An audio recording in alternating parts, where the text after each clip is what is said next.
Bismillahirrahmanirrahim. Oke teman-teman, kembali lagi di channel Wawan Pele. Oke, sebelumnya kita sudah mencoba menebak karakter dari anime One Piece ya teman-teman. Di dalam short video kita di sana sudah mencoba banyak, mulai dari Koby, mulai dari Magellan sampai dari Kizaru ya teman-teman. Oke, di video kemarin yang saya upload itu kita terakhir menebak dari Mihawk ya teman-teman. Di video kali ini saya akan menceritakan ya teman-teman bagaimana Mihawk secara ya singkat dan garis besarnya saja ya teman-teman. Mungkin teman-teman bisa menambahkan, monggo saja. Kalau teman-teman mau nonton seri-seri sebelumnya silahkan berkunjung saja. Saya taruh di playlist ya teman-teman. Oke, kita lihat ya teman-teman. Pertama Mihawk ini ya, dari gambar ini mungkin ya saya awali dari gambar ini. Ya, Mihawk itu pertama kali muncul pada episode 23 ya teman-teman. Iya, episodenya masih awal sekali ya. One Piece masih ya gambarnya masih begitu ya teman-teman. Wah, tapi Mihawk ini sudah keluar dari saat itu. Ya, dia kenapa sih Mihawk ini kenapa keluar sih, di arc apa sih? Mihawk ini keluar itu ketika ada bajak laut yang namanya Don Craig. Don Craig itu dia penguasa es blue ya kalau tidak salah ya teman-teman. Mohon diingatkan kalau saya salah. Dia itu mau mengarungi yang namanya Grand Line dengan 50 armada kapalnya ya teman-teman, dengan kapal induknya satu lah. Nah, di situ orang yang bernama Gin ya teman-teman itu berkunjung ke restorannya Sanji. Bartelite kalau tidak salah ya teman-teman, restoran mengapung itu ya. Dia berkunjung di sana dan dia menceritakan bahwa ada sosok seorang dengan mata elang. Dia menghabiskan 50 armadanya ya, 50 armada dari pasukannya itu dengan sekali tebas. Ya, di sini teman-teman lihat itu masih dalam keadaan gelap sini ya. Dia dijelaskan mata elang ya, dan Zeff si kaki merah atau bisa disebut gurunya Sanji lah mungkin ya, kokinya lah itu. Dia bilang itu kemungkinan Mihawk ya teman-teman, kemungkinan Mihawk ya. Kemudian di episode 23 akhir ya teman-teman bisa lihat itu mata ini ya, matanya sangat tajam sekali ya teman-teman. Itu menunjukkan bahwa memang dia memiliki mata elang sesuai dengan julukannya. Dan teman-teman saya juga tidak tahu ini dia Mihawk ini sebenarnya bajak laut apa sih, gara-gara lihat dia tuh tidak punya awak ya teman-teman. Ini kapalnya ini cuma untuk satu orang ya teman-teman. Kapalnya ini hanya untuk satu orang, kan tidak tahu sejarahnya bagaimana. Seingat saya sih belum pernah diceritakan secara langsung sih ya teman-teman. Oke, berikutnya ya di episode 24 Mihawk ini ditantang oleh Zoro ya teman-teman. Kalau teman-teman belum tahu, ini saya mengingatkan mungkin flashback saja ya. Zoro itu ingin menjadi pendekar pedang terkuat di dunia. Dia tuh punya janji dengan Kuhina. Kuhina juga salah satu yang harus berjanji tentang harus menjadi pendekar pedang terkuat ya. Tapi gara-gara Kuhina mati, maka Zoro punya janji yang harus ditepati oleh Kuhina. Maka di episode 24 ini Zoro itu menantang Mihawk ya. Kalau teman-teman lihat, Zoro itu menggunakan ketiga pedangnya dan Mihawk cuma meladeninya dengan pisau kecil itu ya teman-teman. Kalau teman-teman tahu, di kalungnya Mihawk itu ada kayak tanda salib ya, entah salib atau tanda plus ya, minta maaf ya teman-teman. Itu sebenarnya adalah pisau dan Zoro dilawan pakai itu. Bayangin teman-teman, Zoro tidak bisa berkutik apa-apa. Dan akhirnya Mihawk itu mengakui Zoro dengan mengangkat pedangnya ya teman-teman.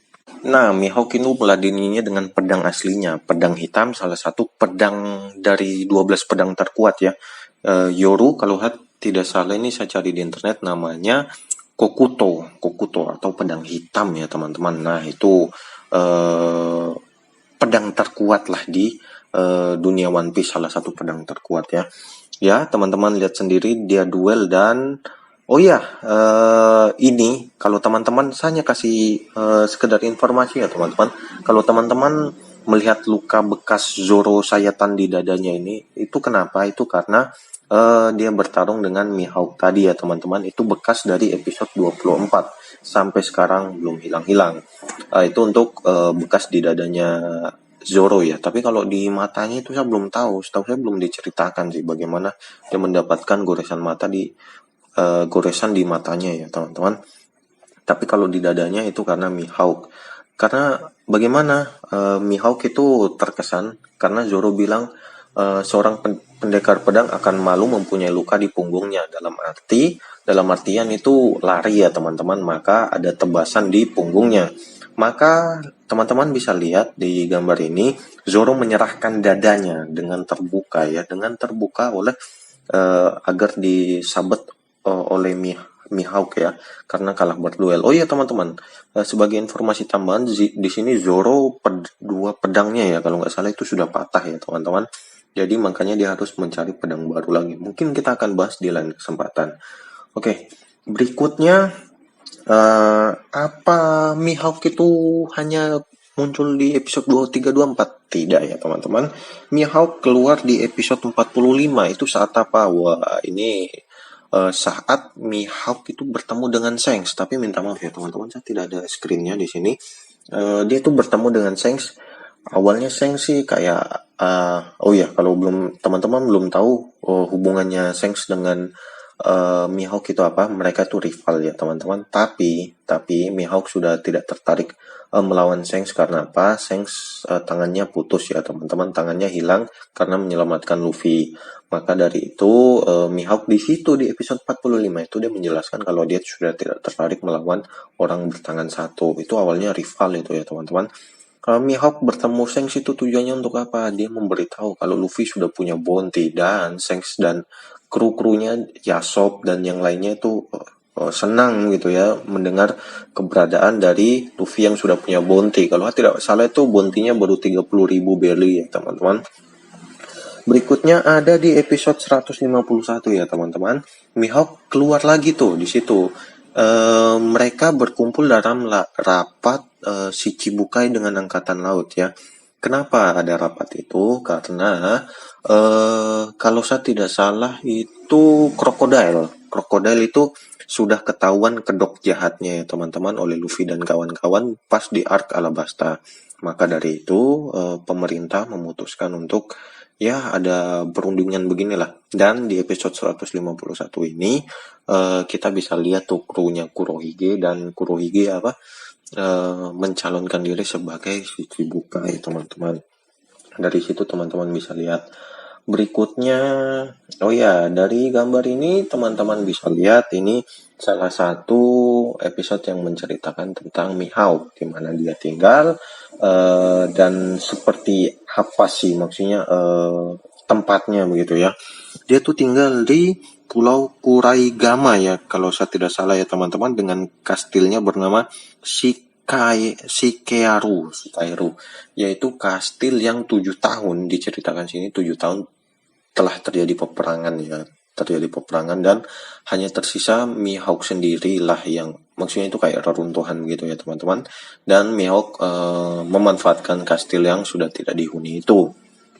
Apa hanya Mihawk saja yang tinggal di situ? Tidak teman-teman, di situ ada babun ya teman-teman, babun yang menjadi ya hewan lah yang di situ. Babunnya itu bukan babun biasa, namanya Yakis ya teman-teman kalau tidak salah. Dia itu babun yang pintar, bahkan dia bisa setara dengan Zoro ketika pada awalnya. Dan teman-teman mungkin lihat di sini kenapa Zoro tunduk kepada Mihawk, mungkin lebih tepatnya sujud ya. Dia ini maksudnya apa? Zoro itu meminta Mihawk untuk mengajarkan ilmu pedangnya kepada Zoro. Di situ Mihawk sangat kecewa. Kenapa dia bisa begitu? Ternyata Zoro itu punya alasan tersendiri, yaitu untuk berlatih 2 tahun sesuai dengan pesannya Luffy ya. Bukan 3 hari tapi 2 tahun. Bukan 3 day but 2 years. ya teman-teman. Nah, di situ juga teman-teman bisa lihat ya, ini babun yang saya bilang ya, Yakis yang saya bilang. Di sini ini adalah pemimpin Yakisnya, dan teman-teman bisa lihat itu pedangnya Mihawk ya teman-teman. Kalau pedangnya Mihawk kan hitam. Di sini ini dia punya pedang putih, mirip. Dia bisa dibilang ini orang yang bukan setara dengan Mihawk juga, tidak ya. Tapi dia bisa dibilang pemimpin Yakis yang ada di pulau ini, teman-teman. Dan Zoro lihat itu berlatihnya pasti sangat luar biasa ya, teman-teman. Oke, berikutnya. Oh ya, itu saya bilang itu episode yang saya ceritakan tadi itu di episode 506, 509, dan 515. Sebenarnya Mihawk pernah keluar lagi sih di arc Perang Besar Marineford ya teman-teman. Dia sempat berhadapan dengan Luffy, tapi digantikan oleh Komandan Divisi berapa ya? Rose ya kalau tidak salah ya teman-teman. Dia juga pendekar pedang terkuat di divisinya Shirohige ya teman-teman. Saya agak lupa namanya. Siapa ya? Rose kalau saya tidak salah ya teman-teman. Kalau tidak salah. Oke, berikutnya teman-teman bisa lihat ini di episode ini itu Mihawk sempat keluar lagi ya. Itu lama sekali ya teman-teman. Ini sekitar 917 ya, episode 917, di mana Mihawk itu mendapatkan kabar kalau Moria itu ternyata masih hidup. Dan seperti yang teman-teman tahu kalau Perona itu sekarang menjadi temannya siapa, Mihawk ya. Di sini juga bisa dilihat Mihawk itu orangnya seperti apa sih. Dia tuh tidak sekejam itu ya. Dia pandai memasak, dia bercocok tanam, dia juga punya hati yang baik. Kenapa saya bisa bilang begitu? Ya teman-teman lihat saja di episode 917 ketika Perona ingin keluar, Mihawk berkata hati-hatilah di luar sana. Itu sepertinya sekarang sih Perona sudah pergi ya cari siapa Moria ini, Gecko Moria ini, dan Mihawk sudah ditinggal sendiri lagi. Dan kalau teman-teman lihat itu di episode 957 lah, 956, 957, di situ ada sesuatu yang sangat mendebarkan ya, mengguncang dunia. Apa itu? Sesuatu apa itu? Ketika si Chibukai dicabut dari salah satu dicabut ya, hak si Chibukai itu sudah tidak ada lagi. Maka Mihawk itu sudah menjadi bajak laut lagi tuh, bajak laut biasa. Dan di situ badass-nya dia tuh, badass ya teman-teman. Keren sekali ya teman-teman. Teman-teman bisa lihat ini, wow. Kalau di 957 teman-teman coba lihat orang-orang yang marinir ya, lebih tepatnya angkatan laut yang ingin berhadapan dengan Mihawk itu, waduh. Mihawk cuma bergaya begini tuh, waduh, keren sekali ya teman-teman. Oke teman-teman, sebenarnya banyak yang saya mau ceritakan tentang Mihawk, tapi mungkin di lain kesempatan ya teman-teman. Di sini saya hanya akan menceritakan garis besar dari Mihawk itu sendiri, tentang pedangnya tadi, tentang julukannya, tentang hubungannya dengan Shanks, tentang tempat tinggalnya dan lain-lain. Oke teman-teman, mungkin itu saja untuk video kali ini. Sepertinya untuk pembahasan yang saya bilang tadi mungkin saya akan berikan di seri-seri lain ya mungkin ya teman-teman. Mungkin seperti misterinya karakter-karakter One Piece, kira-kira ya kayak misteri-misterinya saya akan bahas di segmen lain ya teman-teman. Oke, itu saja untuk video kali ini. Terima kasih teman-teman sudah mengklik video ini. Harap teman-teman terhibur. Kalau teman-teman ada masukan, kritik, saran, monggo disampaikan saja, tidak apa-apa. Teman-teman juga mungkin ada requestan apa tentang karakter apa, monggo disampaikan aja, tidak apa-apa. Siapa tahu saya bisa membuatnya lebih menarik ya teman-teman. Oke teman-teman, sekian untuk video ini, video dari seri Dracula Mihawk ya, Shimata Lang Takanome. Oke, saya akhiri. Wassalamualaikum warahmatullahi wabarakatuh. Ditunggu video berikutnya.